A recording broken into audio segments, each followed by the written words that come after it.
투자자 여러분 반갑습니다. 김종철입니다. 자, 아마 여러분들 아침에 일어나시자마자 가장 먼저 확인한 것은 역시 미국 증시가 어떻게 됐느냐 이렇게 아마 보셨을 거고요. 그 다음에 곧바로 눈을 돌려서 본 것이 있었을 겁니다. 바로 이 화면이지 않을까 싶습니다.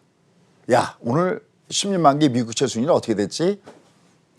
역시 여러분들 혹시 우리나라 금리는 지금 어느 정도 와 있는지 아십니까? 가까이 하다가 보면 우리가 이런 게 있어요. 약간 우픈 얘기지만 우리나라 뭐 당연히 뭐 하는 총재가 누군지는 다 알겠지만 어떨 때는 우리나라 하는 총재가 누구지? 재무장관, 기획부 장관 누구지? 뭐 이런 걸 잠깐 동안 몇 초 동안에도 깜빡하는 동안에 우리는 주치하는 사람들은 미국의 소위 그 연준 의장은 누구지? 뭐 재무장관 누구지? 이 정도를 알 정도로 우리는 주치하는 사람들은 깨기만 하면은 바로 곧바로 미국 시장으로 달려나가는 것 같습니다. 자, 이건 제가 어젯밤에 데이터를 준비하면서 새벽 1시에 데이터입니다. 근데 오늘 아침에 보니까 거의 여기랑 뭐 비슷하게 끝났습니다. 오늘 아침에 국채 수익률을 보면 거의 뭐 1.7에서 비슷한 모습을 주고 있습니다. 근데 문제는 1.7에 와 있다는 거죠.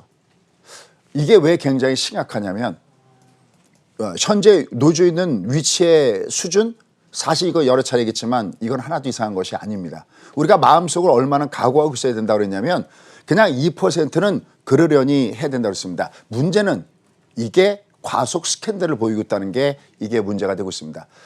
지금 우리가 미국채 수익률을 대략 보면은 우리가 여기 좀 그래프에도 나와 있지만 우리가 불과 얼마 전만 하더라도 1%대 아래에 있었습니다. 이 1%대 아래에 있던 이 수익률 작년 8월만 하더라도 0.5 정도에 있던 이게 지금 얼마였냐면 1.7에 와 있습니다. 자, 1.7에 와 있다. 금리가 이렇게 올라간다. 여러분들 이렇게 복잡하게 생각하지 마시고요. 이 수익률이 이렇게 올라간다는 얘기는 한마디로 하면 채권 가격이 떨어지는 겁니다. 그럼 여러분들이 주식 투자자들의 입장이라면 주가가 올라가면 주식을 사잖아요. 밤에 주가가 내려갈 거다면 주식을 팔죠. 똑같죠. 채권 투자하는 사람들은 이게 올라간다는 건 채권 가격이 떨어진다는 거니까 수익률로 접근하지 마시고 가격으로 접근하신다면 채권 가격이 떨어진다는 거니까 채권 보유자들은 계속 매도를 때리고 싶어 하겠죠.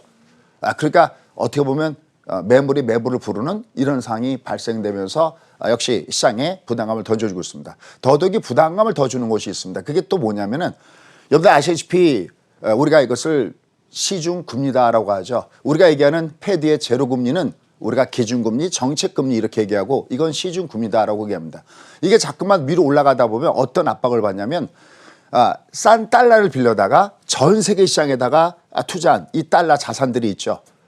이것이 금리가 높아지면 여러분 만약에 달러로 돈을 빌렸다. 근데 이게 자꾸만 위로 올라간다 그러면 어느 정도 수익을 본 것 또 어느 정도 이제 수익을 받는데 얘가 약간 정체 상태에 있다 그러면 어떻게 하겠습니까? 일단 거기서 팔아서 자기가 빌렸던 돈들을 갚겠죠. 특히 그중에서 대표적인 것이 해치펀드들이 그렇다는 거죠. 그래서 이렇게 얘가 위로 올라가는 것은 역시 부담감을 주고 있다는 것은 틀림없는 사실입니다. 그런데 말이죠. 중요한 게 있습니다. 이 금리가 위로 올라가는 건 알겠는데 그래서 지금 시장이 조정받는 것도 알겠는데 과연 언제까지 계속해서 금리가 위로 올라가면 우리가 화들짝 놀라게 될까요? 오늘은 바로 그 문제를 한번 저의 경험을 공유해 보도록 하겠습니다. 자, 일단 먼저 이런 가운데서 지난주에 시장이 어떻게 움직이는지 한번 가보도록 하겠습니다. 자, 우리나라 시장입니다. 근데 우리나라 시장을 보시면은 나름 견조합니다. 물론 주말에 코스피 시장은 주가가 밑으로 풍덩 빠졌지만 여러분께 제시했던 지지선 라인, 즉 3,000선대 라인은 여전히 견조합니다. 우리가 이 장이 정상적인 파동이라면 코스피 기준으로 봤을 때는 3,000선 아래 언더면 얘는 저점의 매수가 있다라는 말씀을 드렸어요. 그래서 우리가 장주에는 30분을 보면서 얘가 요 아래에서 35가 터날 때마다 레버리지를 줍줍해도 된다라는 말씀을 드렸어요. 그 아래 좀 더 의미 있는 선을 한다면 3,000선 라인서부터 2,800선대 라인 정도에는 얘가 나름 현재 경제 수준이라든지 또 향후 12개월 EPS 기준 수익으로 본다 그러면은 나름 의미가 있다는 말씀도 여러 차례 말씀을 드리고 있습니다. 어쨌든 나름 견조합니다. 다만 여기서 이제 중요한 게 있습니다. 여러분께 어떤 말씀을 드렸냐면은 보통은 제가 증시가 위로 올라가다가 옆으로 조정을 받을 때 마디존이라고 얘기합니다. 그래서 제가 이런 표현을 많이 하죠. 대나무가 곱게 자라려면 중간에 성장통이 필요하다. 그 마디가 있어야 주가가 더 위로 올라갈 수 있다라고 표현하는데 이번에는 마디존이 아니라 제가 참 많이 됐습니다. 한 2, 3개월 됐나요? 이번엔 터널 장세다라는 표현을 많이 했어요. 그러다 보니까 그런 질문 많이 해요. 수님, 여기는 왜 마디존이라고 표현하지 않고 왜 터널 장세라고 합니까? 라는 겁니다. 조종은 조종인데 마디는 좀 짧은 조종이고요. 터널은 우리가 느낌이 어떻습니까? 한참 가야 되는 조종이죠. 다만 다시 한번 혹시 이 방송을 처음 듣는 분이 계시다면 한번 정리하겠습니다. 근데 이 터널이 그 지하 밑으로 내가는 땅굴 터널이 아니라 우리가 88도를 달리다 보면 한강망 저쪽에 있는 위에 고층 아파트가 연결되어 있는 그 터널이 다행히 위에 있는 터널이다라는 겁니다. 밑으로 내려꽂는 것이 아니라. 어쨌든 지금까지는 이런 모습을 보이고 있습니다. 뭐 분석은 좀 이따 자세하게 한번 드리도록 하겠고요. 근데 또 하나 아주 달라진 게 있습니다. 이쪽입니다. 아마 여러분들 이쪽 시장을 이렇게 보시면 느끼게 될 겁니다. 코삭이 지난주 내내 올라온 거 아십니까? 그래서 밑에서 쉬어버리면 주가가 하나, 둘, 셋, 넷, 다섯, 여섯, 일곱. 얘는 7일 연속 상승을 주고 있습니다. 와우. 그죠? 근데 여기서 재밌는 꿀팁이 하나가 있습니다. 바로 이것이 30년에 제가 실패해서 배우는 어떻게 보면 성공학, 투게더 같이 가자고 많이 얘기하는 그 성공학 그건데요. 이걸 딱 보면 아마 느끼는 게 있을 겁니다. 요 바로 있는 선이 뭐냐면 요거 하나 공유하시죠. 요게 121선입니다. 그죠? 바로 요 밑에 있는 것이 요게 240선입니다. 이거 우리가 뭐라고 얘기하느냐? 요걸 마틴 게일존이다라고 얘기를 합니다. 이게 주가가 위에서부터 이 선이 이렇게 외부로 꺾어지면 웬만한 것들이 여기서 다 돕니다. 그죠? 120선을 기준점으로 해서 보통 얘가 평균값으로 돌고요. 요보다 조금 주가가 약하다면 여기서부터 살짝 깨져서 요 사이에서 돌고요. 조금 강한 놈들 120 위에서 이렇게 살짝 이렇게 턴합니다.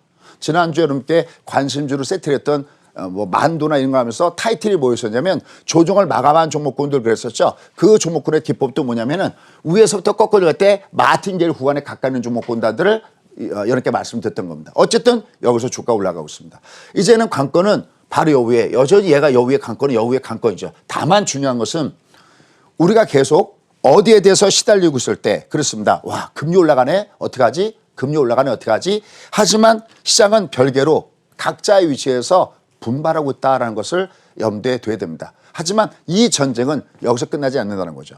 왜냐하면 주가가 순간적으로 위로 앞에 주가의 숫자를 바꿀 때마다 금리가 예를 들어서 이 앞에 보십시오. 얘가 1.5를 갔을 때 1.5 갔어 그랬다가 1.5를 6을 찍으니까 1.6이야. 그때 또 1.7 찍으니까 1.7이야. 그때마다 얘는 새로운 슬픔에 대해서 나를 슬프게 하고 있다는 거죠. 하지만 그것이 어떤 슬픔인지는 우리가 봐야 될 것 같습니다. 잠깐 동안 지나가는 소위 고진감래인지 정말 그게 슬픈지는 봐야 된다는 거죠. 그래서 오늘 타이틀 이렇게 찍고 가려고 합니다. 바로 이겁니다. 지금의 시장은 금리와 전쟁 중이다. 여러분들 얼마 전에 개봉해서 히트친 영화가 범죄와의 전쟁이라는 걸 아마 보셨을 텐데 지금의 시장은 금리와의 전쟁 중에 있다는 겁니다. 자, 그런데 여기서 이제 중요한 게 있습니다. 4월 이후가 아주 중요합니다.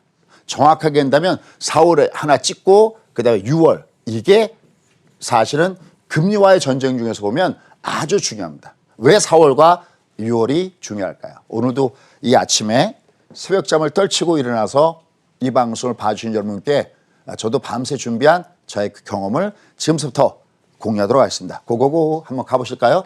자, 일단 먼저 팩트 체크부터 들어가도록 하겠습니다. 자, 이렇게 올라가고 있는데 누차님께 얘는 2.0까지는 마음으로 각오를 해야 된다는 말씀 드렸습니다. 문제는 이게 너무 빨리 올라가서 문제지 얘는 어차피 위를 향한다라고 말씀드렸었는데 어떤 팩트 체크가 있는지 팩트부터 한번 보도록 하겠습니다. 자, 빌 그루스. 뭐 주식을 투자하시는 분이라면은 채권을 투자하지 않아도 빌 그루스 그러면 너무나 잘할 겁니다. 왜? 항상 빌 그루스 앞에는 뭐가 붙느냐? 채권 왕 이게 붙습니다. 그러니까 지금처럼 채권 가격이 하락을 하고 10년 만기 국채가 올라갈 때는 야, 빌 그루스는 도대체 지금 어떤 포지션을 취하고 있지? 이거 정도는 여러분 찍고 가야 된다는 겁니다. 빌 그루스가 어떻게 얘기하느냐?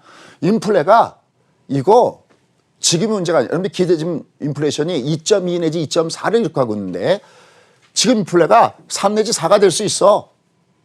그래서 말이지 난 지금 뭐 하고 있는지 아니? 나 국채 공매도 하고 있고 뭐 게임스톡 나 공매도 때리고 있어. 빌 게이츠가 공건하게 얘기하고 있습니다. 근데 문제는 3이 되든 4가 되든 이거는 누차게 뜬 대로 경기가 좋아지면 자연적으로 나타나는 겁니다. 여러분들 지금 1,400달러씩 주머니에다가 꽂아줬습니다. 여러분들 호주머니에 만약에 보너스를 두둑하게 받았다. 무슨 생각할까요? 우리 특히 남자 같은 경우는 가면서 야 오늘 별다른 스케줄 없어? 야 그럼 한 잔 어때? 그죠? 또 여성분들 죄송합니다. 뭐 다른 뜻을 얘기하는 거 아니니까 야 너 혹시 시간 있니? 야 여기 여의도에 더현대 열었는데 우리 구경 가자. 구경만 가겠습니까? 아이 쇼핑만 하겠습니까? 아마 카드 내고 아마 쓸 것 같습니다. 그만큼 호주머니가 두둑해지면 어차피 쓰게끔 되는 거죠. 그런데 지금 돈이 얼마가 쏟아져 나오고 있습니까? 지난번에 위기 때 3조 달러가 쏟아져 나왔고 트럼프 때 소위 9천억 달러가 쏟아져 나왔습니다. 뒤를 이어서도 이번에 계속 역시 조 바이든 정부에서 1조 9천억 달러를 쏟아내고 있습니다. 그럼 벌써 대충 나온 것도 6조 달러입니다. 불과 얼마 사이에. 우리가 돈을 많이 풀었다고 했을 때 우리가 소위 양적 완화라는 표현을 썼을 때 미국이 처음으로 양적 완화했던 것이 언제냐면 2008년도 바로 리먼 사태일 때입니다. 이때는 어떻게 양적 완화를 했느냐. 2009년부터 2014년까지 6년간입니다. 6 years. 6년간. 6년 동안 돈을 3조 달러를 풀었습니다. 근데 지금은 6개월이 아니라 3개월 동안에 3조 달러를 풀기 시작해갖고 벌써 지금 미국 돈 얼마를 뿌리고 있느냐. 6조 달러를 뿌리고 있습니다. 이 돈이 과연 어떻게 될까요? 근데 더 하나 중요한 게 있습니다. 돈을 6조 달러 뿌린 것보다 더 중요한 것이 바로 뒤에 있습니다. 그 길을 함께 한번 가보시죠. 자, 빌 게이츠가 이렇게 얘기하고 있는데 여러분들 아마 요새 많이 듣는 인물이 있을 겁니다. 레이 달리오라고 아마 많이 나오죠. 요새 또 유튜브가 워낙 저기가 돼서 뭐 레이 달리오가 뭐라고 얘기했다 그러면 다 알게 됩니다. 레이 달리오가 이렇게 얘기하고 있습니다. 지금 이 경기 상황을 보면 마치 사람으로 얘기하면 각성제를 놓은 거와 똑같다. 어떻게 했습니까? 각성제를 딱 놨을 때 어떻게 할까요? 느낌이 나나요? 마치 사람으로 보면 인체에다가 각성제를 놓은 거기 때문에 연준이 얘기하는 것보다 인플레는 훨씬 빨리 올 것이고 연준이 2023년도 웃기는 얘기하지 마라. 금리 훨씬 그보다 빨리 올 거야. 막 이런 사람들이 더군다나 그냥 이론가가 아니라 실제 현장에서 뛰는 사람들이 이런 얘기를 하니까 시장은 더욱더 긴장할 수밖에 없는 구간이 되고 있다는 겁니다. 자, 그럼 과연 금리는 계속해서 올라갈까요?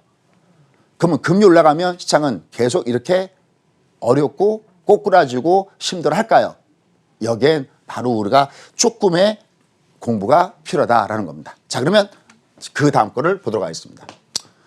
자, 아까 제가 돈을 3조 달러를 뿌렸느냐 6조 달러 뿌렸느냐 그거보다 더 중요한 게 있다는 말씀을 이렇게 드렸어요. 바로 그것은 뭐냐? 바로 이겁니다.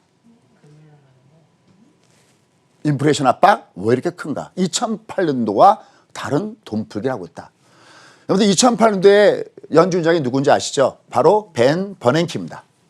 자, 벤 버냉키 그러면 우리가 공항 전문가, 공항 박사다라고 하고 있습니다. 실제로 1990년대 이 앞에 내용이었었죠. 1990년대에 일본이 버블이 무너지면서 잃어버린 10년, 잊어버린 20년으로 갔을 때 바로 벤 버냉키는 일본에 있었고 거기서 공항을 더욱더 연구했다라고 했습니다. 거기서 벤 버냉키가 하나 강력하게 깨달은 건 오직 하나가 있다고 그랬습니다. 그게 뭐냐? 돈을 풀 때는 찔끔찔끔 풀면 아무 효과가 없어. 풀 때는 왕창 뿌려야 돼. 이게 바로 벤 버냉키가 터득한 그 내용입니다. 근데 말이죠. 중요한 게 있습니다. 사실은 벤 버냉키는 돈을 하도 많이 뿌려갖고 우리가 헬리콥터가 벤이다라고 얘기를 하지 않습니까? 이렇게 달러를 뿌렸다는 거잖아요. 그런데 벤 버냉키는 실제로 보면 돈을 풀지 않았다는 사실입니다. 야, 이게 무슨 소리야? 돈을 그렇게 많이 뿌렸는데. 아니, 아까도 뭐 6년 동안에 3조 달러 돈을 뿌렸다며? 예, 벤 버냉키는 돈을 뿌리지 않았습니다. 무슨 소리인가? 이게 뭐냐면 돈을 뿌린 게 아니라 돈을 넣어놓은 겁니다. 어디다가? 금융기관에다가. 여러분들 혹시 2008년도 위기 그럴 때 앞에 붙는 글자를 아십니까? 잘 들어보십시오. 2008년도 글로벌 금융위기 그럽니다. 여러분들 우리가 유럽 2011년도 유럽 위기할 때 어떻게 합니까? 보세요. 유럽발 금융위기 그러나요? 아니죠. 유럽발 재정위기 그럽니다. 우리가 그냥 쉽게 넘어가기 쉬운 얘기지만 바로 글로벌 금융위기, 즉 금융기관이 위험했던 겁니다. 사람들이 생각했을 때 야, 저거 위험해. 저 금융기관이 아무래도 위험하지. 내가 저한테 돈 넣고 있는데 저 내 돈 어떻게 이상해지는 거 아니야? 그럼 어떻게 됩니까? 소위 뱅크런이 생기는 거죠.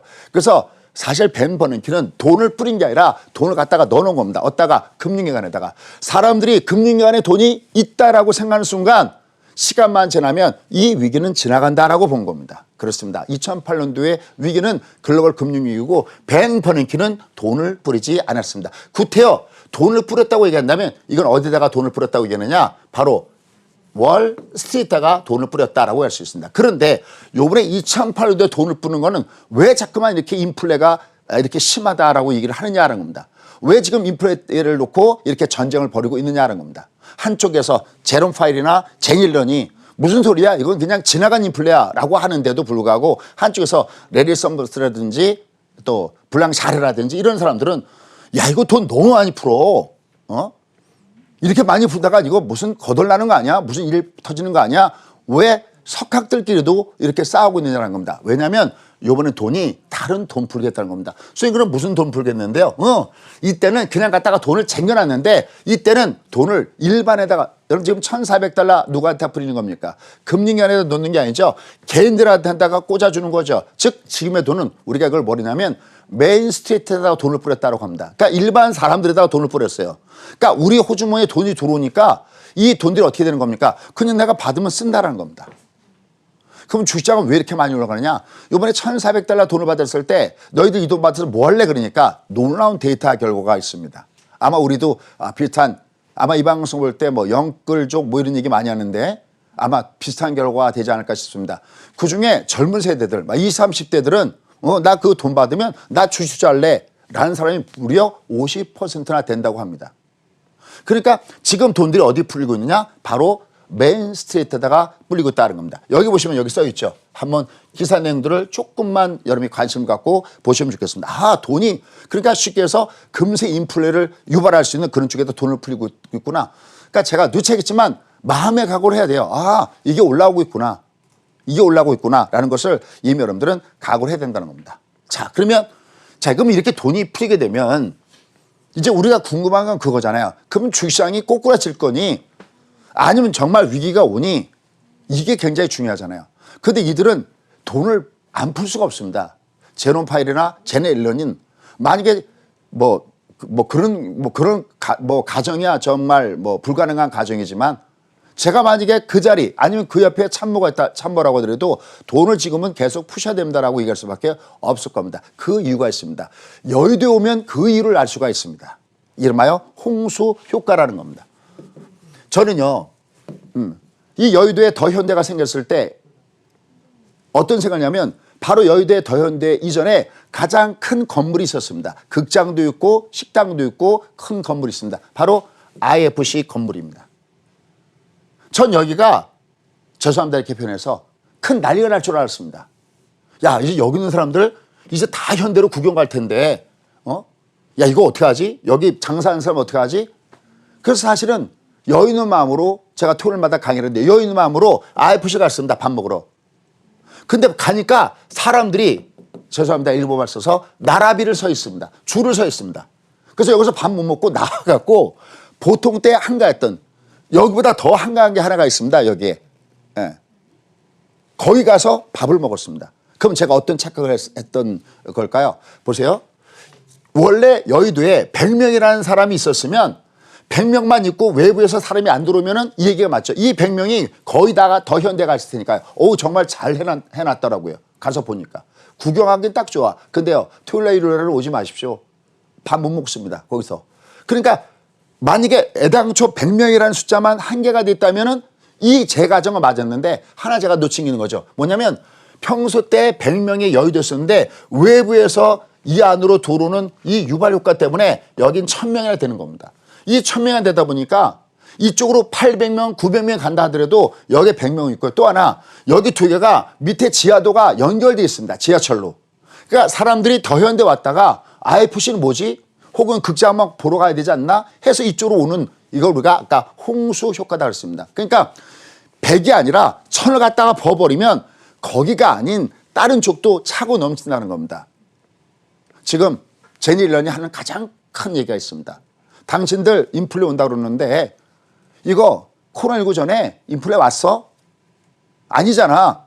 더 중요한 거예요. 지금 우리가 미국은 완전 고용을 3%대 들어갔을 때 완전 고용이라고 얘기합니다. 4%대 아래 들어갔을 때 완전 고용이라고 얘기합니다. 근데 지금 미국의 실업률이 6.3 정도 보고 있습니다. 물론 얘는 4% 내려간다고 보고 있는 거죠. 근데 이거 엉터리야 라고 보고 있는 겁니다. 왜? 이미 사람들이 직장을 구해봤자 직장이 안 구해져. 그래서 포기한 사람이 많아. 그 사람들까지 치면 10%야. 그럼 여러분 생각할 때 소장님 실업률이 10%도 뭐든 그게 뭐가 중요합니까? 이걸 아셔야 되는 겁니다. 이 맨 아래에 있는 빈곤층, 즉 상위 10%가 전체 부의 75%를 차지하고 있는 것이 미국인데 미국뿐만이 아니죠. 전체 부의 75%를 차지하고 있는 것이 이 10%인데 이 돈을 갖다 버봤자 여긴 많이 오지만 여긴 제대로 이게 효과가 잘 나타나지가 않습니다. 하지만 그럼에도 불구하고 아까 얘기했죠. 여기다가 돈을 많이 버줘야 그래도 저 맨 밑에 있는 이 저소득층 지금 일자리 잃고 있는 사람들도 그래도 코레아도 물 위에 내놓고 숨 쉴 것이 아니냐는 것이 제니 옐런과 바로 이 제롬 파웰의 생각인 겁니다. 그래서 입만 열었다면 뭐라고 하냐면 인플레 우리 알고 있어. 그거 너희들 너무 신경 쓰지 마. 지금 중요한 것은 그 잠깐 돈 인플레가 문제가 아니라 지금은 고용의 문제인 거야. 왜 이 사람들은 why? 여러분들 그런 생각 한번 해보셨습니까? why? 도대체 이 사람들은 왜 이렇게 고용 문제에다가 심각하게 신경을 쓰실까요? 그건 왜냐하면 미국이 아니 전 세계가 위가 터졌을 때는 언제 위가 터지느냐? 그 소위 잘 사는 층과 못 사는 빈곤층 차이가 극심하게 차이가 벌어졌을 때 공황도 왔고 2008년에 금융위기도 왔다는 겁니다. 이거 이 정도 그냥 놔두다가 보면은 결국 위기는 또 올 거야. 그러니까 빨리 저소득층을 키워야 돼. 그러니까 이들은 계속해서 돈을 풀 수밖에 없다라는 겁니다. 뒤에 가서 그것이 어떻게 작용하는지 다시 한번 팩트 체크를 하도록 하겠습니다.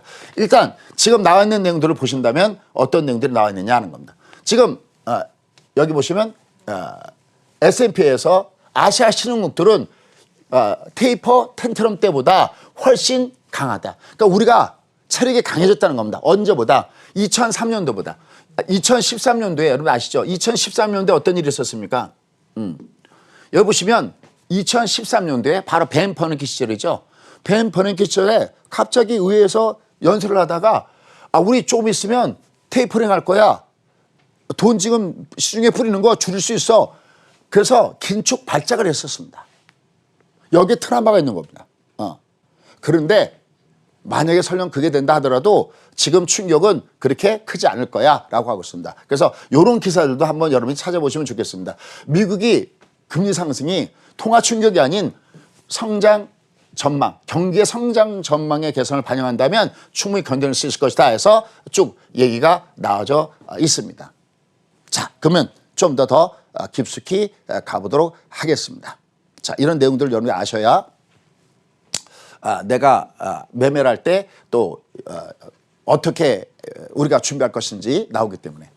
자, 이분 우리가 톰리 아마 사진 보신 분들 아실 겁니다. 한국 사람입니다.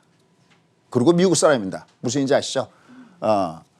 뭐 코리안 아메리칸 그럽니까? 뭐 아메리칸 코리안 그럽니까? 우리 박연카가 더 잘 텐데. 우리 한국계 미국인입니다. 한마디로 얘기하면. 꽤 이름이 있습니다. 여기 뒤에 가서 한번 보시겠지만 뭐 투자자문사를 설립하기도 하고 상도 받고 아주 이름 있는 사람입니다. 뭐라고 얘기하느냐? 야, 지금은 바이 더 딥. 주가가 내려갈 때 줍줍할 수 있는 찬스야. 발음도 비슷하네요. 바이 더 딥. 왜? 일단 아까 얘기했죠. 대규모 부양 추가 부양책 패키지가 이제 의회를 통과할 것이다. 뭐 이미 뭐 여러분들 아시다시피 1조 9천억 지금 통과하지 얼마 안 되는 거죠. 그죠? 그 다음에 중요한 거 연준이 안 한다잖아. 연준이 완화책을 계속해서 가져간다잖아. 아까 제가 얘기했죠. 연준은 지금 인플레이션 문제가 아니라 소위 인플로이 고용이 문제다라는 겁니다. 왜? 이걸 그대로 놔두면 오히려 이건 자발적으로 위기가 더 터진다는 겁니다. 나중에 한번 다시 녹화가 됐을 테니까 다시 한번 돌려보시면 되겠습니다. 그 다음에 미국의 경제는 V자 회복을 하면서 경제가는 미 경제를 앞설 것이다. 여러분들 지금 미국의 경제 성장률 얼마 얘기 나오고 있습니까? 6%대 얘기 나오고 있죠? 이거 중국하고 똑같잖아요. 여러분들 우리가 개발도상국은 경제 성장률을 많이 합니다. 여러분들 쉽게 얘기하면 50등짜리가 공부 조금만 하면 어떻게 합니까? 50등짜리는 40등, 30등, 20등 금세 가잖아요. 근데 위에는요. 상위는요. 3등에서 2등 가기 쉽습니까? 아니죠. 2등에서 1등 가기 쉽습니까? 아니죠. 그러니까 선진국일수록 경제 성장률은 더디게 되는 거거든요. 그런데 미국이 경제 성장률 6%대 이거는 잠재 성장률을 훨씬 뛰어넘는 수치잖아요. 어쨌든 V점에 보면서 미국 경제를 더 앞서갈 수가 있을 것이다라고 하고 있고 그다음에 여기 코로나 팬데믹에 대해서 역시 얘기도 나와 있고 그다음에 아까 여기 써 있죠. 우리도 이건 마찬가지죠. 우리가 뭐 동학개미 그러는데 지금 미국도 젊은 세대들이 소위 로빈후드로 아주 매매하고 정신이 없습니다. 이 젊은 밀레니얼 세대들이 이제 주시장에 적극적으로 참여하고 있다는 겁니다. 그다음에 인플레이션 압력은 채권 가격을 떨어뜨린다. 그러니까 메리트가 잠깐만 아직까지는 떨어지고 있다는 거죠. 메리트를 떨어지기 때문에 상대로 주식이 좋다. 그다음에 요거 꼭 하나 체크하시기 바랍니다. 빅스요. 오늘 빅스에 제가 두 가지가 있다고 그랬죠. 빅스 Y라는 게 있고 이건 쇼텀. 이게 비교적 현재 시장의 돈들이 어디가 있느냐를 가리키는 것이 바로 이겁니다. 그다음에 빅스 M이라는 것이 있습니다. 그런데 이것도 내려오고 있고요. 이건 이미 하향 추세. 작년 3월 19일 날 장대 음봉을 두들겨 맞은 다음에 얘는 오랜 기간 동안 하향 추세를 보이고 있습니다. 그만큼 시장은 그만큼 안전하다. 역시 시장은 여전히 위험 자세에서 놀고 있다는 것을 빅스 Y가 보여주는데 빅스 M의 수준도 오늘 약간 반등을 준 것 같습니다. 아침에 제가 보니까. 하지만 얘도 역시 내리고 있다는 겁니다. 근데 아까 얘기했죠. 여기 한국계 미군으로서 뭐 JP모간의 최고의 전략가 뭐 이렇게 꼽히고 있다는 겁니다. 자, 그럼 이제 지금부터는 팩트 체크를 한 다음에 지금부터는 저의 얘기를 들려드리도록 하겠습니다. 앞에 타이틀에 왜 시장은 4월 이후를 주목하는가? 왜 6월이 중요한가라는 겁니다. 자, 바로 이 그림입니다. 이 그림 정도는 하나 캡처해서 프린트를 뽑아놓으셔야 될 겁니다. 바로 이것이 금리 인상 스케줄입니다. 금리 인상했을 때 어떻게 금리 인상했는지 이 스케줄이 나오고 있습니다. 미국은 가장 먼저 제로금리를 갖다가 그만뒀던 것이 2015년도 12월 달에 제로금리를 에서 벗어나서 금리를 한 번 올렸고요. 이때 주가가 막 급락을 줬죠. 바로 제니 앨런 시대입니다. 그러니까 기법했죠. 우리 금리 이거 금리 이제 안 올릴 수 있어. 오히려 금리가 많은 금리로 돌아갈 수도 있어. 라고 하면서 다시 이 시장을 안정시켰습니다. 그러다가 1년 만에 금리를 올렸습니다. 그 다음에 이제 여기가 중요한 겁니다. 오늘 시장, 여기 강의 맥주인 바로 여기인데요. 여기 바로 2017년도에 금리 3번 올렸습니다. 근데 우리는 어디 가서 꼭 지쳤냐면 미국이 금리 3번 올렸을 때 이때 꼭 지쳤습니다. 그 다음에 미국은 더 갔습니다. 더 가서 다시 뒤에서 3번 올렸을 때 바로 여기입니다. 여기 9월 달에 여기 금리를 3번째 올리고 그다음에 여러분들 기억나시죠? 2018년도 12월 달에 주가가 대폭 나가는 거 기억나시죠? 여기가 B점인데요. 이렇게. 그러니까 금리가 위로 올라가더라도 이것 봐라. 역비례하지 않네. 이게 중요한 겁니다. 금리가 올라갔는데 지금은 전쟁 중이죠. 다투고 있습니다. 그죠? 금리가 마치 시소처럼 금리가 위로 올라갔어? 그럼 시장은 내려가는 것처럼 인식이 되고 있잖아요. 근데 놀라운 게 있다는 거죠. 이 둘이 같이 같이 간다는 겁니다. 우리가 그것을 뭐라고 하느냐? 그것을 실적 장세라고 합니다. 그럼 시장은 지금 왜 4월 달을 기다리냐? 왜 4월 달을 기다릴까요? 바로 우리 입장을 보면 1분기 실적이 바로 4월 달에 대거 발표가 되기 시작하죠. 그러니까 시장은 보고 있는 겁니다. 야, 지금 이게 지금 금리가 올라가더라도 이 금리가 올라간 것을 충분히 커버하면서 실적이 정말 좋아? 그게 확인된 순간 잠재웠던 이 주식에 대한 다시 수요들은 다시 그때 늘어나기 때문에 4월을 봐야 된다는 겁니다. 그러면 소장님 왜 6월은 왜 중요합니까? 6월은 왜 중요하냐면 제롬 파일이나 제넬런이 얘기하는 게 있습니다. 이거 기저효과가 굉장히 커. 그래서 물가가 굉장히 급속도로 올라가는 것은 작년 3월, 4월, 5월을 봐. 그게 정상이야? 정상이 아니잖아. 그러니까 지금 이거 올라가는 거 너무 떠들지 마. 근데 말이죠. 만약에 이 물가 상승하는 이 속도가 6월 이후에도 얘가 된다면 그때는 달라질 겁니다. 그러니까 우리는 일단 4월 달에 기업의 실적을 봐야 되고 6월 달에 지금 올라가고 있는 이 인플레이션에 대한 이 기대 심리가 6월 달에도 괜찮은지 이건 반드시 체크하면서 가줘야 된다는 겁니다. 실제로 주식시장을 한번 보시죠. 우리나라 꼭 지쳤을 때 2018년도 1월 달. 그러니까 2017년도에 금리 3번 올린 다음에 2018년도는 금리 올리지 않는데 우리는 꼴끄닥 그러면서 꺾어졌습니다. 하지만 중요한 것은 금리를 올려도 사실 우리는 그 앞에 중국하고 같이 올렸죠. 앞에 그 앞에 더 먼저 올렸었습니다. 이래도 주가가 같이 금리와 동행하더라고 합니다. 그게 뭐냐? 세대 물이 있는데 지금 이 세의 물이 뜨거운 이유는 지금은 저금리 때문에 물이 팔팔 끓고 있습니다. 그런데 그 연료가 됐던 여러분들 우리가 왜 뭐 무슨 음식 같은 거 할 때 뭐 갖다 대잖아요. 그때는 저금리로 팔팔 끓었는데 이제 이것은 금리가 아니라 실적으로 가야 되기 때문에 이런 모양을 주고 있고 미국은 2018년도 시절입니다. 자, 결론에 돌아가 있습니다. 여러분들 지금은 금리와의 전쟁 중입니다. 그런데 이 금리와 이 전쟁이 최근에 중동에서 불고 있는 그 바람처럼 우리가 영원히 싸울 줄만 알았던 이스라엘과 아랍권이 조금씩 달라질 수 있도록 어쩌면 금리와 주가가 동행하는 그 관계가 나타날 수 있다는 겁니다. 그 맥점 언제냐? 4월과 6월 꼭 체크하시기 바랬고요. 저도 계속 체크하면서 여러분과 함께 하도록 하겠습니다.